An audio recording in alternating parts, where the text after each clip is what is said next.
तिसऱ्या स्वरूपाचे नाव चंद्रघंटा आहे. नवरात्रातील तिसऱ्या दिवशी देवीच्या या रूपाची पूजा केली जाते.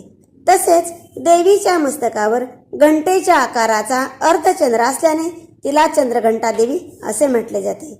या देवीच्या शरीराचा रंग सोन्यासारखा चमकणार आहे. या देवीला 10 हात आहेत व या 10ही हातामध्ये खडक, धनुष्यबाण इत्यादी शस्त्रे आहेत. तिचे वाहन सिंह असून मुद्रा नेहमी युद्धासाठी तयार असते.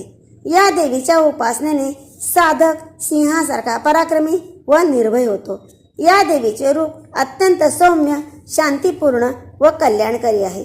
या रूपाचे उपासक जेथे जातात तेथील लोक शांती आणि सुखाचा अनुभव करतात. या देवीची उपासना केल्याने सर्व सांसारिक संकटापासून मुक्ती मिळते. या देवीच्या रूपात चंद्राच्या आकाराचे व घंटाने युक्त असे दागिने